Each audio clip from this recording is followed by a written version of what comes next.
We had just purchased those homes over there in Georgia, and we were like, "What do we do next? How do we do it?" And we put the coaching program on a credit card. So it was 30,000, but we went through it together for 30,000. Oh, Mhm. oh, really? They allowed that? That's Yes. pretty cool. Uh-huh. Yeah. Man, but $30,000, like, Yeah. you must have had a lot of trust in this coaching program. Lots of trust. Looking at these houses that needed full renovations, and it just really was out of our comfort zone. We just didn't feel comfortable jumping in a real estate investment for our first time across the country with two kids under the age of two, both of us working full-time jobs. Like it just seemed like it wasn't going to fit. It was too stressful, and we ended up buying two brand new townhomes over in Atlanta, Georgia. They were 4 bedroom, 2.5 bath.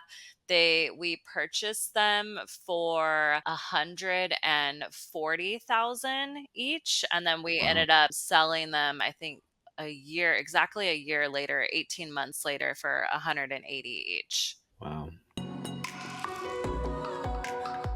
What is up, guys? Jason here. Welcome back to the channel in our series, Nurses to Riches, The Road to Fire. Today, we'll dive into the story of Savannah, a nurse who quit her full-time $150,000 per year nurse administrator job and aspirations to become a chief nursing officer and went all in on real estate. She and her husband now own a real estate syndication company where they find other healthcare professionals who want to invest in real estate but don't want to take on the hassle or risk of doing it alone. In under a few years, she and her husband have been able to put themselves in a position where her husband left his full-time job and she is working 24 hours per week as a nurse. But they are both generating at least $10,000 per month in real estate investment income. Savannah is known as the net worth nurse online, and we're going to find out what her career path and income looked like as a nurse and how much she earns from her investments. Also, I want to apologize in advance for sounding like this. I'm actually sick, but I still wanted to make this call with Savannah because I felt like it was such an important topic. So, Savannah, tell us where you're from and why you decided to become a nurse. Yeah, definitely. So I really, at a young age, knew I wanted to go into nursing. I loved caretaking. I was very compassionate, empathetic, and so was really drawn towards the nursing profession at a young age. And so really went right out of high school pursuing my nursing degree. Graduated in 2013 from Sacramento State University and started in a med surg oncology floor. And really, even early on into my nursing career, I was gravitating towards process improvement initiatives and operations. I love different leadership opportunities. And so I went back to school pretty early on and got my master's degree in nursing leadership and administration. And I had my eyes set on becoming a CNO and started climbing the corporate ladder within a large healthcare organization down in Los Angeles, California. And it was really at the beginning of 2020, after having my second daughter, that priorities started shifting a little bit. My husband and I were looking at our schedules. We were both working very demanding full time jobs and just didn't have a lot of flexibility that we wanted to really be available and around for our daughter's lives growing up. And so that's when we started looking into alternative ways to build wealth and started educating ourselves on real estate investing. For obvious reasons, it's one of the best ways out there to grow wealth. And once we started learning about the opportunities there, we went all in. Now, you said you wanted to be a CNO from the get-go, though, right? Yeah. Did you work in corporate in any way before you became a nurse or before you started going to school for nursing? No, I didn't. I had Oh, not, but I just really have always gravitated towards different leadership positions. And although I love patient care, absolutely love it. I loved being able to provide resources to my nursing staff and my ancillary staff even more, different ways to improve processing and give them the caregivers, the support that they needed to do their jobs. so what kind of track did you have to take to get to the CNO level? Because you don't just, work as a bedside nurse. and then all of a sudden become a CNO? How did that happen? Yeah, so slowly taking different leadership roles and initiative, whether it's certain things on your unit that you're volunteering for, like unit-based council, different committees that you can get involved in as a floor nurse. So those were things that I was doing really early on. And then I worked for a large healthcare organization, Providence, over here on the West Coast, and there was just a lot of different opportunities to move around within the healthcare system. And so it was really jumping out of my comfort zone and applying for some of those clinical supervisor positions. Although I didn't have any leadership experience, formal leadership experience at that time, it was really networking and connecting with people to show my value in the space. And how did you come upon the position of the CNO in LA when you were working where? You said in like Northern California at the time? Yeah, so Southern California, actually. I've In since now Southern moved up California. to Northern California. I'm up I in see. Santa Rosa, but I lived the last 7 years in Los Angeles, California.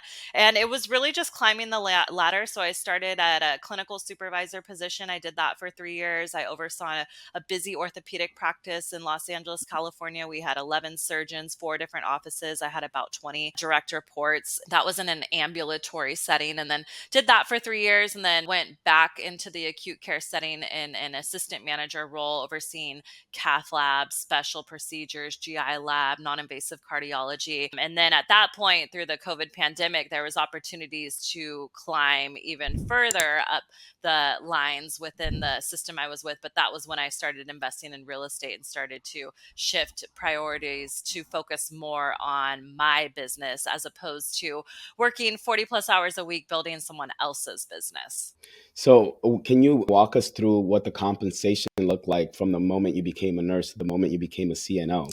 Yeah, so I started off in Modesto, California, working at a Sutter. I think I was making $38 an hour, close to like 80K, coming right out. And then moved down to Los Angeles when I moved into the clinical supervisor role, that was a 100K salary. And then even further up into my assistant manager role, that was about $150,000 in that last position that I was in. Wow, that's pretty decent actually.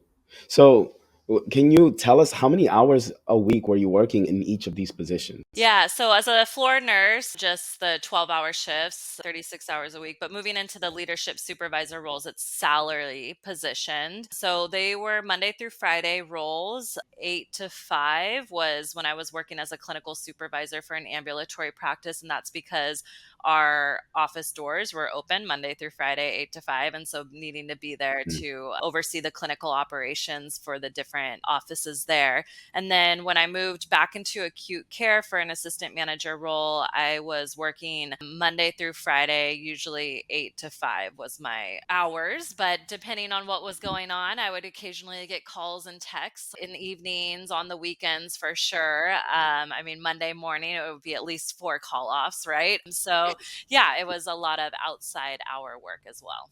Now, as a CNO, though, I would imagine you're getting more than just a few calls per day.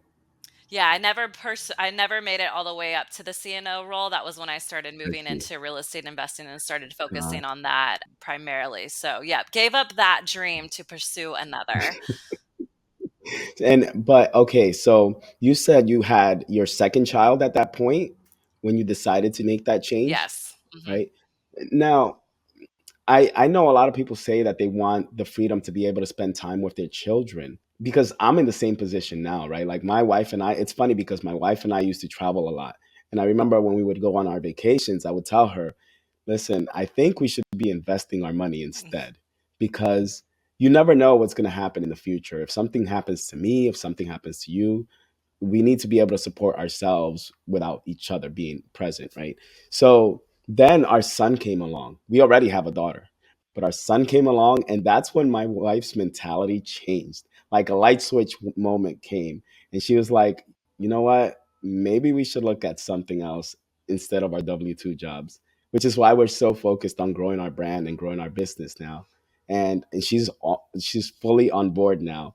And I can relate to what happened with you because when you had your second child, you're like, this is not working anymore. I need time to spend with my kid.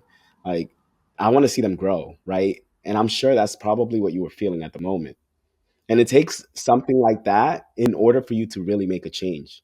Yeah. Oh, absolutely. For me, it was handing over both my daughters at 3 months old to my daycare provider, so that I could go back to work full time in the hospital. I mean, 3 months old, they're so little. It was just really I heartbreaking know. for me for the first baby and then have to do it again for the second one. I was just like, there's no way. I mean, I can't keep sacrificing these moments. It wasn't worth it. That was my aha moment of we got to find other ways to start building wealth so that we weren't so dependent on our W-2 income. Because for me, it was, well, if I don't go to work, I'm not going to get any money. So now we've built up a real estate portfolio. So now we have all this other multiple streams of income coming in. So now we're not as dependent on that W-2 income anymore.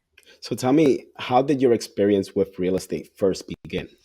Yeah, so really just soaking up as much information as I could, primarily through podcasts, reading books, learning the language. It is a completely different language to learn when you're coming into it. And so Yeah. podcasts were my favorite way, YouTube videos, because you start to just learn the language and listen to it, and it kind of sinks in through osmosis. And for me, it was hearing the stories of people who've been successful in real estate investing, doing all sorts of different strategies, coming from all walks of life with all sort of backgrounds, and it really eliminates a lot of those beliefs that you can kind of overcome and learn something new. Especially as a nurse coming into it with no background, it can be really intimidating. The imposter syndrome is huge. But so learning first, education was big, and then once we learned enough and got enough motivation, it was kind of taking the first step. And so my husband and I, we were both sold on real estate investing, but we didn't have any capital to start investing. Early on, talking to a really savvy mortgage broker, so someone who Yeah. showed us that we had Oh, $100,000 worth of equity in our primary residence. I was so new to real estate mm, investing at this time. I didn't even know what that was or what you could do with it.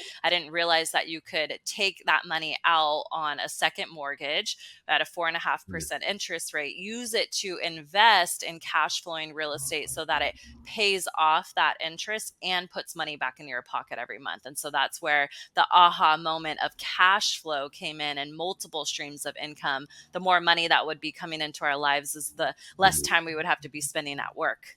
So the first step you took was, obviously you consumed all this content about real estate investing, but then you spoke to a broker who educated Mhm. you on the amount of equity that you have on your home and how much you could cash out refi, correct? Yes. Okay. And then after that, did you start looking at properties that you could purchase and rent them out in order to receive income from these properties so that they could pay out that second mortgage you took out basically on the cash out refi? Yeah, absolutely. So we started looking at the Burr Method, which is buying a property usually below market value, renovating it, forcing appreciation into the deal, putting a renter into place, and then refinancing it to essentially pull all that capital that you just put back into the property out so that you can repeat, which is the last R. And then that's how you kind of scale a portfolio. So for us, coming with a fixed amount of capital, that seemed like the best way to really kind of snowball our wealth. And so we started looking at houses across the country. We're in Los Angeles, California, so hard to make your money really stretch there. So we were looking at properties in Atlanta, Georgia, and it was looking at these houses that needed full renovations, and it just really was out of our comfort zone. We just didn't feel comfortable jumping in a real estate investment for our first time across the country with two kids under the age of two, both of us working full-time jobs. Like, it just seemed Mm. like it wasn't going to fit. It was too stressful. And so Yeah. we ended up buying two turnkey properties over in Atlanta, Georgia. And then after we purchased those, we're like, okay, what's next? How can we continue to grow? And then that's when we started generating a lot of interest from friends and family interested in what we were doing in real estate investing, and they wanted to partner with us. And we didn't even know this at the time, but that's exactly what real estate syndications is. It's people pooling together their resources. Some people just putting up the capital and investing more passively with operators who want to take more control over the investment and do the renovations and find the deal, get the financing, and really flip it. And so real estate syndications became a huge opportunity for us to continue to scale our portfolio. And for me, it's been so fulfilling because now I get to provide investment opportunities to healthcare professionals who wouldn't otherwise get the opportunity to invest in real estate. So you were both working your jobs, your full-time jobs, while you were investing in these two first properties that you purchased, correct? Correct. Okay. And how much did you put down on each of these homes? And how much were the homes worth at the time? Yeah, so we took out that second mortgage. So we took out about 80,000 of that $100,000 that we had. So we put $40,000 down on each of these investment properties. We ended up buying two brand new townhomes over in Atlanta, Georgia. They were 4 bedroom, 2.5 bath. We purchased them for 140,000 each, and then we Wow. ended up selling them, I think, exactly a year later, 18 months later, for 180 each. Wow. No, so were you guys you rent I'm guessing you rented them out as soon as you purchased them, right? But were you cash flow positive when you rented them out?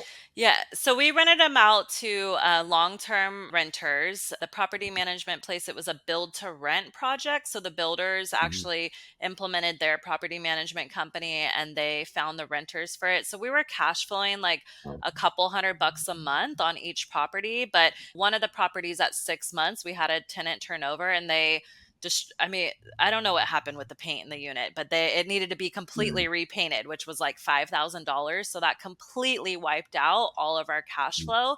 And then that's really what kind of deterred us from single family homes. And now, really, why we focus on multifamily and commercial real estate and apartment complexes, because when you get up into the multiples, there's a lot more opportunity to mhm. scale. The overhead isn't as expensive. So there's a lot of ways as operators that you can really force appreciation into the deals by increasing the income of the building and decreasing the expenses to overall push the value. Yeah, it's like I don't know if I believe you know this guy. His name is David, if I remember correctly. He's a pharmacist, and I think Alex knows him. This pharmacist purchased over like 90 rental units over the last 3 years or so. And he told me that he used to have, or he still does have, single family homes here in the California region, but he started purchasing in the Midwest and like like the southern region of the United States. And what he did was he purchased like multifamily properties. And what he realized, and I'm guessing what you realized too, is that if you have a tenant that's vacant on a single family home, you have no income coming in. Yep. But if you have one tenant that's vacant in a multifamily property, that's just one tenant out of the many tenants that you have. So you still have income coming in. Yes. Yeah. So you ended up selling your two properties in Atlanta, Georgia, Yeah. right? In a year, like 18 months. hmm Then what did you do with the money? Yeah, so then we took that money and used it to help buy another multifamily building. So now we own 5 apartment complexes and a storage facility. We've purchased those over the last few years. They're all up in Oregon. Our storage facility is down in Arizona. In total for these buildings, we've raised over $4.5 million from healthcare professionals to go out and purchase them. And a lot of that money goes towards the down payment and renovation and operating reserves repair budgets. But we also, as the sponsors on the deal, the general partners, we put a good chunk of our own capital in each of these investments. I see. So, okay, so I'm imagining here, you sell your properties in Atlanta, Georgia, and you profited what about $40,000 per property? hmm Correct, something like that. Yeah. So then you took the $80,000 that you generated from selling these two homes, and you took that and you added to that an initial or extra capital that you garnered from like other investors, right? Like healthcare workers hmm to buy property in Oregon Yep. Exactly. and in Arizona. Okay, how did you even learn about this? Like, I know you said that there were a lot of family members and healthcare workers that were interested in investing with you, hmm but there's some you have to learn the steps, right? How did you learn these steps? Yeah, so we invested heavily in a coaching program to learn how to do Okay. multifamily syndication. So we spent 30,000 to go through one of these coaching programs. I mean, that's more than my master's degree in nursing. But for us, it was very worth it because we were going to be raising capital from our friends and family, and there's a lot of legalities that go into Mm, buying these asset classes as a group, as a syndication with the PPM and an LLC. And so we invested in a coaching program because we wanted to make sure that we were doing everything the right way, by the book, with people looking over our shoulders who have decades, years of experience investing in multifamily real estate. And so that was really what we did early on as we made the transition from the single family homes that we had purchased over into the multifamily. The coaching program was really pivotal in that track. And then once we did that, it was creating a brand. That's when I launched Net Worth Nurse to really have the opportunity and platform to connect with other healthcare professionals who are interested in investing in real estate, but not necessarily wanting to do all the work. They don't want to go find the property and get the financing and do all the repairs and renovations, but they still see how lucrative real estate investing can be. And they still want to participate in the tax benefits that it has to offer and appreciation. And real estate just performs so well throughout different economic turmoils, right? I mean, even the COVID pandemic proved that all of our buildings have been performing very well throughout that. I mean, there's been different things that we've had to deal with for evictions and vacancies in that respect. But overall, multifamily real estate is one of the first asset classes to bounce back after certain economic downturns.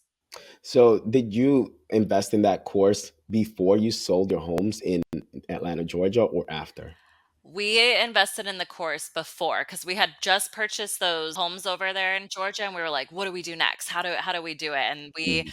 put the coaching program on a credit card and just started learning and growing and putting it to work. How did you find out about this coaching program? Just online and connecting, networking with different people, a lot of Googling and researching, that type of stuff. Now, was it $30,000 for one person or $15,000 for two when you and your husband went? So it was 30,000, but we went through it together for 30,000. Oh, Mhm. oh, really? They allowed that? Yes. That's pretty cool. Uh-huh. Yeah. Yeah. Man, but $30,000, like, Yeah. you must have had a lot of trust in this coaching program. Lots of trust. But I mean, there's so much risk that is mitigated in real estate investing. I mean, that real estate is so it's based on numbers, and when you look at the numbers and you can see if we do the and you can have so much more control over your investments in real estate. It's so funny because I talk to a lot of healthcare professionals who think real estate investing is risky, yet they have the majority of their retirement put away in the stock market, which is literally a roller coaster. I mean, and just to see the corruption that's been on Wall Street over the last, I mean, how many years, it's just crazy to think that some people think that is less risky than real estate, when in real estate there's so much risk that you can mitigate by proper market analysis. I mean, analyzing a market and seeing what's going on there in terms of vacancy trends, inflation, what does employment look like, job growth, like what are rents, how are they growing, what are expenses on a building. When we go and look at an apartment building and we do strong value adds, so usually we're finding like the hidden diamond in the rough, right? Like something that's been mismanaged, it's not been taken care of. And that's where the opportunity is for us to come in and purchase it from owners who maybe it's been in the family for decades, or it's just sitting on the back burner. They don't want to replace the roofs and the windows. They don't want to flip the units. And we see the opportunity here because we want to do that. And we can create so much value for ourselves and our investors by doing that. And when you look at a building, you get their last T12. So you can see the trailing 12 months, their P&Ls, profit and loss statements, how this building has been operating historically over the last, I mean, you can get it 3 years back. You can see exactly how it's been Yeah. operating, and you can come in and look at it and see where the opportunity is. How do you go and you increase that income and decrease expenses? There's a lot of different ways that you can do that in real estate investing. For example, our 24 unit that we bought up in Oregon, the water bill was out of control. We went and looked at the building, did the inspection. We're looking in all the units, like faucets are just draining, shower heads. We go in there and we implement a complete water conservation program, which the state of Oregon rewards landlords with the majority of the materials to do it. So they gave us aerators Wow. for shower heads and for faucets. We go in there, implement those. We also did water conserving toilets, which isn't given to you by the state of Oregon, but implementing all that. And then you can drastically decrease the water bill. And now, because you're adding value to the building and to the tenants, now we're able to increase rents up to market value. And so there's huge opportunity to force appreciation in these deals. So, how were you able to manage all of that, being that you lived in LA or Southern California at the time? Yeah, we were grinding for sure, working full-time jobs. I mean, I was taking calls with investors on my lunch. We were talking to property managers and contractors. I mean, really whenever we could. And then building the business, it was every night after our daughters went to bed at 8 o'clock, my husband and I sitting in the office and grinding on it until like midnight every night for like a couple years on top of full-time jobs. But now, fast track to 3 years later, my husband's out of his full time job. He does real estate full time. I mean, he's not working 40 hours a week on it. I'm out of the hospital full time. I don't have my full time administrator job anymore. I work part time in the hospital now, 2 days a week, and I build this business full time. So, although it was a lot of extra hours initially, we saw the reward. We knew what type of returns this could do for us and our family. And really, how we stayed focused and how we continued to maintain momentum was just really getting specific with our goals. We were very clear on our vision and where we wanted to be. And it was sitting down in 2020 and looking at like 5 years, where do we want to be? What type of relationships do we want to have? What type of business do we want to be doing? How much money do we want to be coming in on a monthly basis from our real estate investments? Like, what does that look like? Okay, if that's how much money we want to be coming in, like, how many deals do we need to have to make that work? How many apartment complexes? How many capital do we need to raise? And then you really kind of backtrack and it lays out exactly what steps you need to take to get there. Okay, so this is great, but I want to know now, at what point did you decide to have your husband quit his job and you go part-time? Because that's not an easy decision to make. No, it wasn't. A lot of different factors for us, and it's a very like personalized, I think, journey for each person. But for us, we were living in Los Angeles, California. We lived there for 7 years. We were outgrowing our home. We were in a house in the San Fernando Valley, and we were just ready to get out. But because we were out of our focusing on getting out of our W-2 jobs, we didn't qualify to be able to purchase a larger home. And so it created this kind of struggle of we wanted to move, but we couldn't because we couldn't qualify for a loan. So how do we do that? And this is when we leveraged real estate again. It's so amazing, but we ended up turning our primary residence into a midterm rental. So we have a 3 bedroom, 3 bath townhome in LA, and we were able to split up each room, and we're renting out each room for $2,000 a month. Wow. Our mortgage on the house is 2,400, and then we have that second mortgage on Yeah. the house that I mentioned earlier to buy those homes over in Atlanta. So that was like 350. Yeah. So all in, like Yeah. expenses are about $3,000 for our house there, and so we're cash flowing about $3,000 a month, and so we're using that money to live somewhere else rent free. I mean, Mm. we're renting up here in Santa Rosa, California. And so for me with nursing and why nursing is such an amazing profession, it's pretty easy to really transfer anywhere you want. And so for me, it's very easy to go back to part-time and only have to work 24 hours a week, but still get full benefits. And I get amazing benefits. I mean, Yeah. health, dental, you get HSA, Yeah. childcare, all that stuff. It's so Mm. important, especially for us as we have a young family. And so for us, it was kind of a lot of those different factors that were weighing in on it. And with that, we moved my husband out of his full time job. I went back part Yeah. time. We relocated up to Northern California to kind of shift some of our bills. And that's how we made it work. How did you find these tenants that were willing to pay you $2,400 a month each? Yeah. So Airbnb, I have my property listed on Airbnb and Furnished Finder. So I have a lot of travel nurses that are coming. And Mm. right now in California, it is cheaper to rent than it is to buy. Yeah. And so a lot of people can't buy and they need somewhere to stay. There's tons of travelers, especially with the COVID pandemic, just heightening remote work as well. There's a lot of people that are working from home. And so renting room by room is very feasible in Los Angeles, California. I've really haven't had any vacancies, and I've had a lot of good nurses go through there. Did you have to do any renovations to the home in order to get it, rented? Yeah, we did. So we painted the whole house, and then we had to furnish a good chunk of that because we were split. We needed some of our furnishings to come over with us to our new house, but then we also had to completely furnish that house. And so we bought kind of some new stuff, left half of our other stuff. But all in, we spent about $10,000 with the paint and all a bunch of new furniture, like three queen beds, a couple new TVs. So that was kind of our all-in budget on that. So, was your goal to do midterm rentals, or did you consider short-term rentals as well at one point? So did consider short-term rentals, but we have an HOA at our home, and so nothing we can't Mhm. have anything shorter than a 30-day minimum stay, which honestly Okay. ended up working out so much better Yeah. because there's less turnover that you're spending as an owner, less cleaning fees. When people are there longer, it's like they're taking better care of it, whereas opposed to a Mm. short-term rental, they're only there for a week and they don't really care. And so the longevity of the tenants that we have in there, although they're not long-term tenants, it's really the perfect fit with a midterm rental.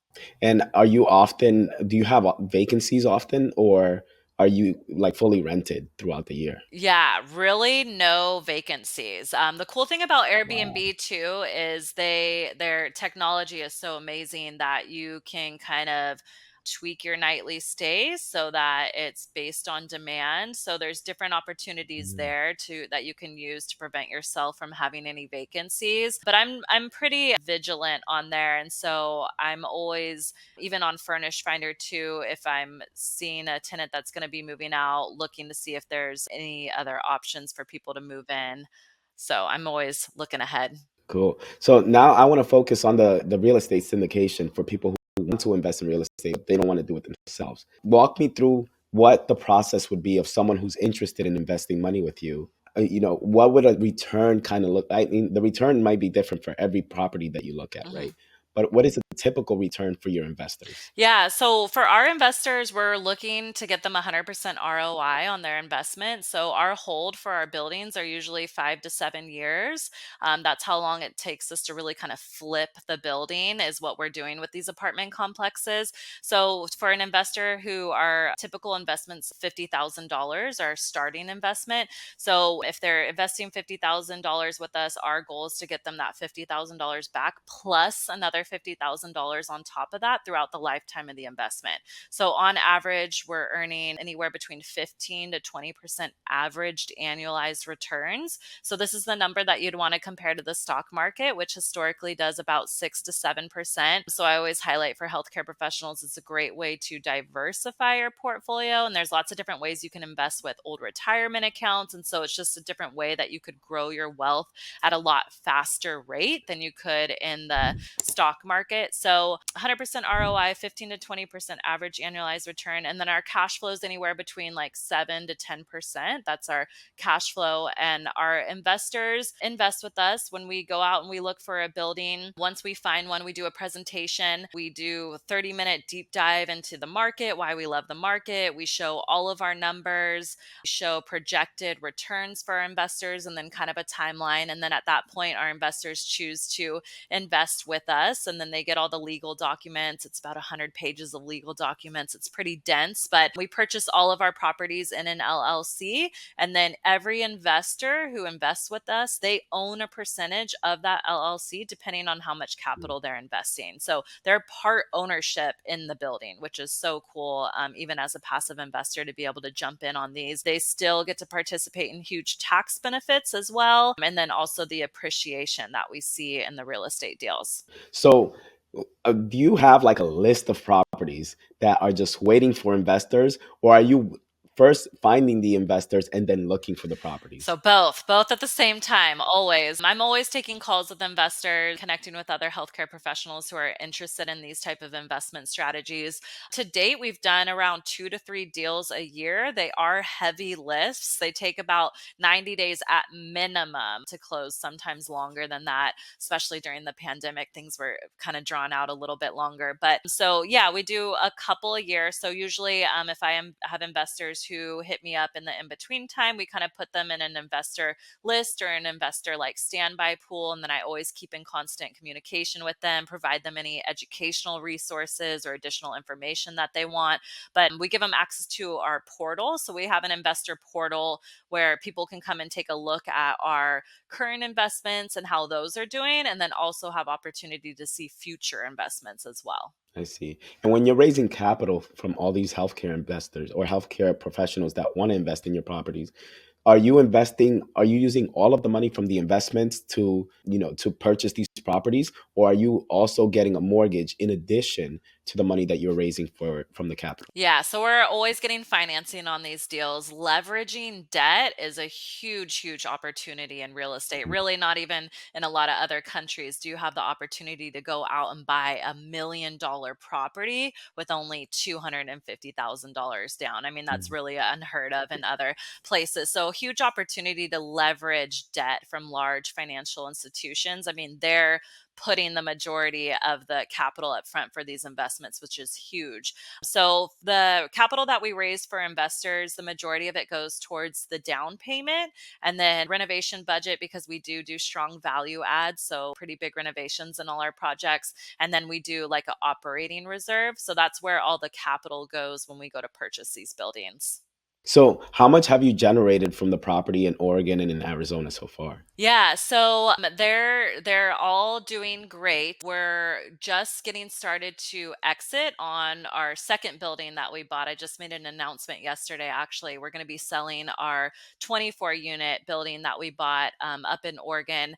We do a forma for our investors, and it's very conservative underwriting. We expect to raise rents about 5% each year because of the way inflation's gone, and we've had so many turnovers in the buildings that we are achieving our year 5 projections at year 2. So we're now in a position Wow. where we're going to be selling this building a lot earlier than anticipated because we've already achieved all the value there. So that one, we're Wow. actually looking to get our investors like 26% average annualized return. It's going to be a huge, huge win for our investors.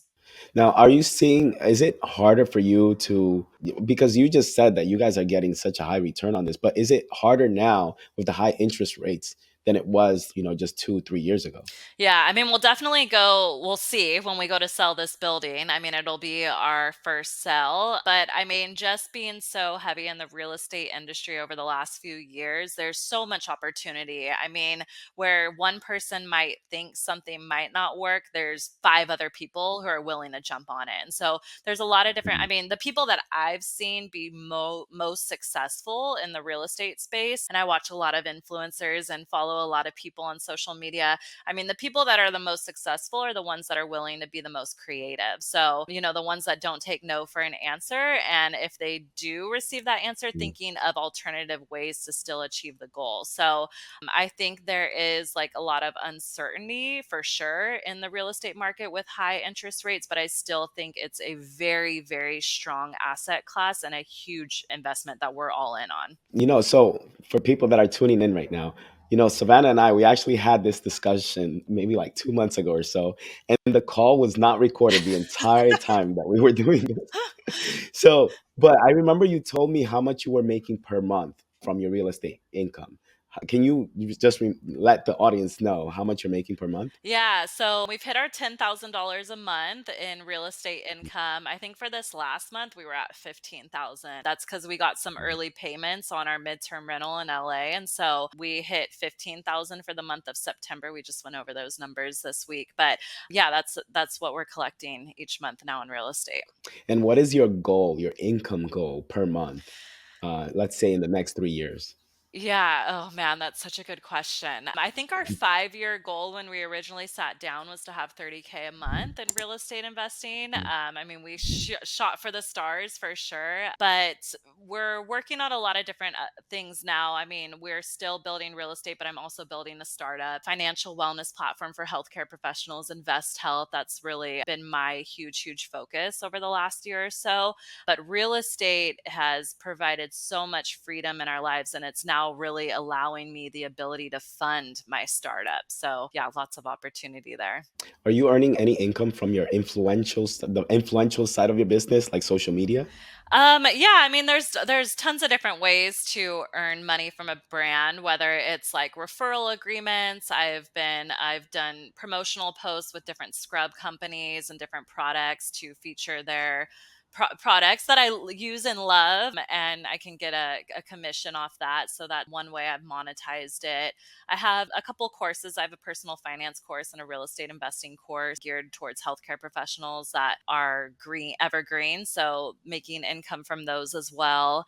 And yeah, different referral commissions. I've made it a point to really network in the community. Like I love collaborating with other healthcare professionals. And so even early on when I launched my brand, I made it an effort to just have calls and connect with other nurses in the space, nurses with platforms and are out doing good for the nursing community. And so a lot of those relationships have turned into business opportunities, whether through different referral agreements or introductions or partnerships. There's been a lot of opportunity there as well.